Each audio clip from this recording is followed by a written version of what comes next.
Continuando con la modalidad virtual de clases, vamos a intentar aproximar un contenido teórico de la materia, que es el contenido que teníamos que haber visto el martes 17, lo que corresponde a la segunda clase de la cursada. Nosotros vamos a vertir un contenido teórico que forma parte de lo que después hay que aplicar prácticamente, como va a pasar con casi todos los contenidos de la materia. Este es un contenido que sirve para empezar un proceso de guionado de una manera muy particular. A la herramienta se le suele llamar Storyline. Acudimos una vez más a lo que nosotros tenemos como blog, que funcionaría como una especie de aula virtual para ustedes, solo que es un blog armado y coordinado por la cátedra, y al cual se accede a través de la página cátedra-wix.com/blog, que es algo que ya les habíamos pasado en la primera clase. Si ustedes acceden a esa dirección, a esa página web, van a poder encontrar que tienen los contenidos, ¿no? Presentación, ejercicio, material de consulta y filmografía. Muchos de los contenidos de la materia están en esta plataforma, así que si quieren ir adelantando, todo les va a servir. Sobre todo en relación a la filmografía, que es interesante que por ahí vayan viendo, que puedan aprovechar este tiempo para ir viéndolo. Y lo que nosotros vamos a acudir ahora es a material de consulta, que es en donde nosotros tenemos una serie de presentaciones de diapositivas que son guías para el material teórico, y también más abajo también tenemos la bibliografía de la materia, que en este momento, para este tema en particular, no va a ser una referencia tan directa, porque este tema en particular no está teorizado de una manera tan estructurada, sino que es algo que se utiliza mucho en la industria, que se utiliza mucho en los procesos de guión, para decirlo de alguna forma, más de oficio. Decíamos entonces que la clase que vamos a ver ahora es de Storyline. Acá tenemos la presentación de diapositiva con el teórico de Storyline, que voy a tratar de explicar un poco. La idea de generar una presentación siempre tiene que ver con hacer un intercambio con los alumnos para que de esa manera, digamos, vayan surgiendo las dudas y se vaya quedando más aclarado el tema. Pero bueno, ahora lo vamos a hacer sin una posibilidad tan directa de consultas. En todo caso, después ustedes podrán hacer consultas a través de mail, o podemos ver de qué manera podemos acercar este material, o si no, yo cuando recuperemos las clases. Pero lo importante es que se haga una idea general, por lo menos, de qué es un Storyline, que va a ser también la primera aplicación de lo que va a ser el trabajo práctico cuatrimestral, que vamos a explicar más adelante. Por el momento, lo importante es entender el Storyline como una herramienta, sobre todo, que tiene muchas funciones, pero que nosotros vamos a aplicar acá de una forma específica, ¿sí? Así que vamos a tener una definición muy general de qué se trata un Storyline. Sería un argumento expresado de una manera muy sintética. Cuando decimos argumento, nos referimos al contenido que hace a la narración a través de un guión, o a través, mejor dicho, de una pieza audiovisual, de un producto audiovisual. Cuando nosotros hacemos el Storyline, vamos a tratar de hacer que ese argumento se sintetice lo más posible. Y sintetizar quiere decir, por un lado, que sea una forma de expresión muy breve, pero también, por el otro lado, que el contenido esté claramente enmarcado, que no falte nada fundamental de la historia dentro de esa idea argumental. Bueno, el Storyline también se la conoce como idea argumental, pero la palabra Storyline en inglés es mucho más difundida, va a ser mucho más claro si lo expresan como Storyline. Básicamente es una idea argumental, y es una idea argumental expresada de una forma muy particular. Generalmente es un texto corrido en un solo párrafo,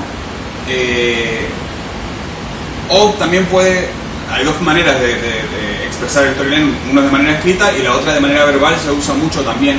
En ese caso, lo que se suele pedir es que esa exposición oral no dure más de 20 segundos. De esa manera nosotros tenemos una idea argumental bien sintética, que es lo que llamamos Storyline, ¿sí?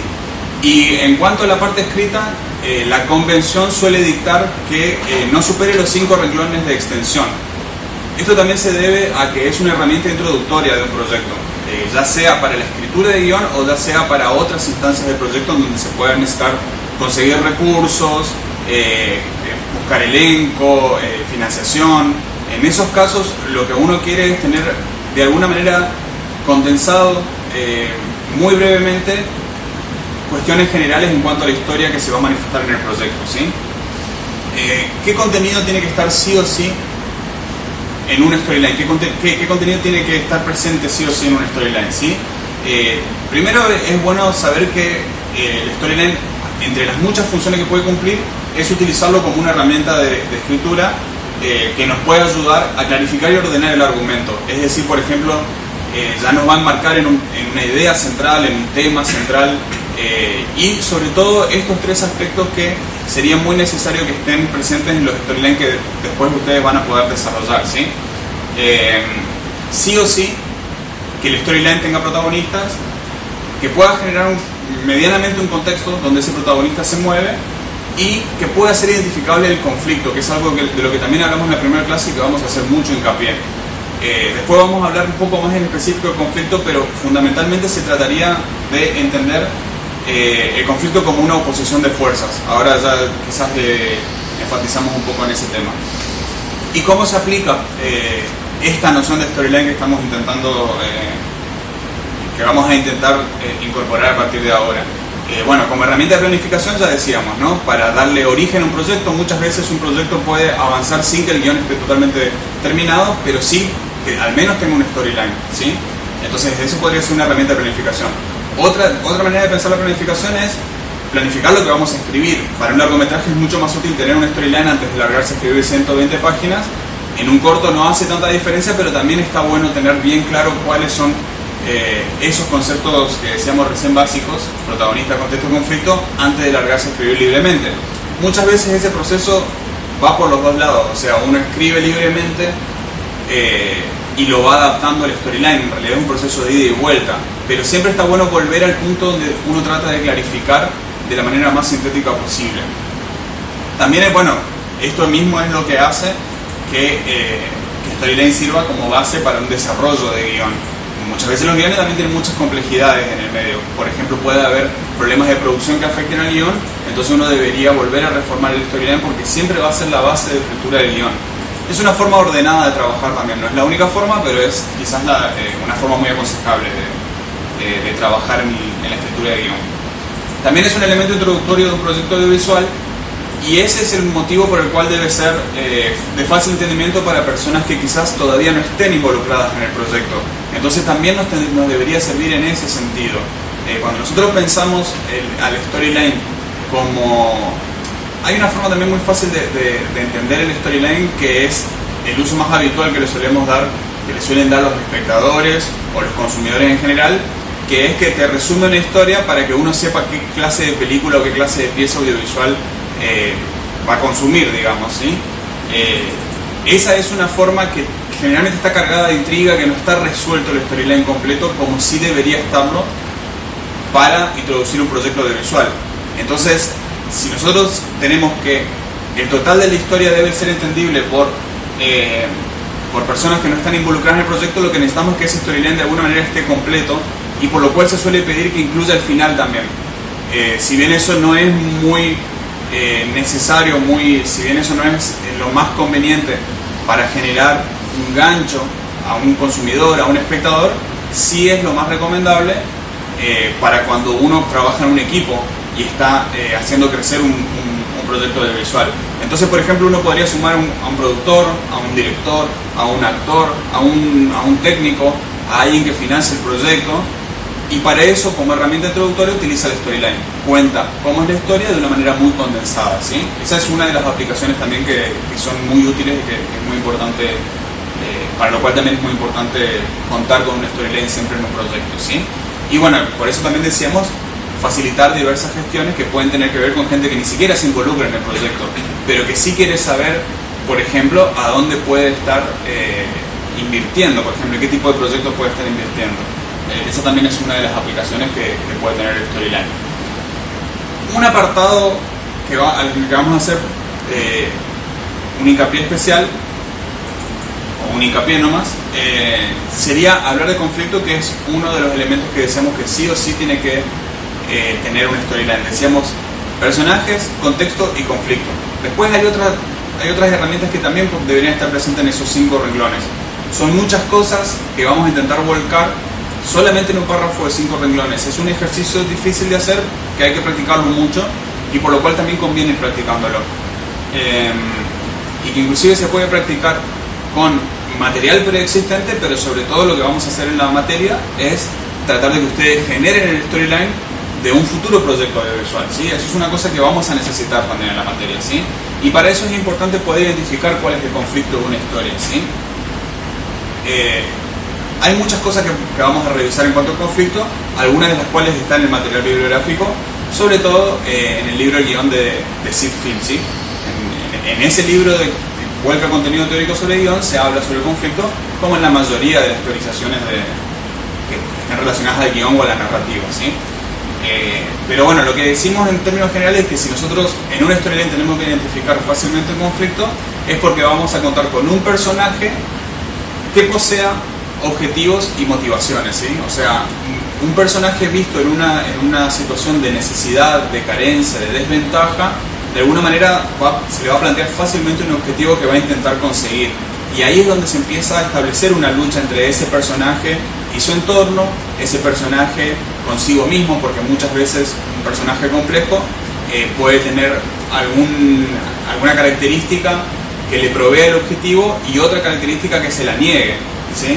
Eso pasa mucho, por ejemplo, para hacerlo fácilmente, eso es lo que llamamos un conflicto interno, ¿sí? Un tipo de conflicto con uno mismo. Eso es muy fácil de visibilizar cuando un personaje tiene, por ejemplo, algún impedimento físico que le impide conseguir ese objetivo. Pero es importante que nosotros seamos conscientes de que nuestro personaje debe tener objetivos y motivaciones a alcanzar para que en la historia se presente algún tipo de obstáculo que produzca que el conflicto crezca y que de esa manera el relato fluya, ¿sí? Entonces decimos que el conflicto se presenta cuando una fuerza se le opone a través de diferentes obstáculos. La noción de obstáculo ahí también va a ser importante, digamos. ¿Qué obstáculo se presenta a un personaje que le impide llegar al objetivo? Es justamente la tensión dramática que se va a producir en una determinada historia para que el relato tenga produzca interés en el espectador, ¿sí? La lucha de un personaje por alcanzar su objetivo, superando los diferentes obstáculos, genera tensión dramática. Eso le vamos a llamar tensión dramática. Es una forma muy general de empezar a vislumbrar el conflicto. Y hay un tercer tipo de conflicto que por ahí quizás no está tan explorado, no es tan habitual, que es me olvidé de mencionar el conflicto con un antagonista, ¿no? Muchas veces el objetivo que tienen dos personajes de una misma historia entre sí producen el conflicto por choque, ¿sí? Entre un personaje y lo que se llama su antagonista, ¿sí? Esto es típico en las historias épicas, por ejemplo. Es una segunda manera de entender el conflicto. Y una manera quizás menos explorada, pero que siempre está presente también, es el conflicto con el entorno, en donde existe una fuerza que es superadora a los personajes, frente a la cual el protagonista va a tener que enfrentarse. Y que eso es muy común, por ejemplo, en el género del cine catástrofe, por ejemplo. Si nosotros pensamos en películas, digamos, de gran producción, en donde hay una catástrofe muy grande, sobre todo, las películas de cine catástrofe son el ejemplo más claro. Existen otras formas de ejemplificar eso. Pero en términos generales es la manera más clara de establecer que un fenómeno natural, por ejemplo, como podríamos decir un tornado, es un antagonismo que le va a impedir al protagonista alcanzar su objetivo.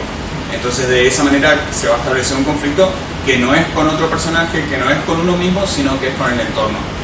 De todas maneras, esta es una forma muy general de entender el conflicto y es sobre todo para que lo tengamos en consideración de que debe ser lo que sí o sí debe identificarse fácilmente de una storyline, que es el contenido que tratamos de sintetizar en este video y que van a necesitar después para el práctico.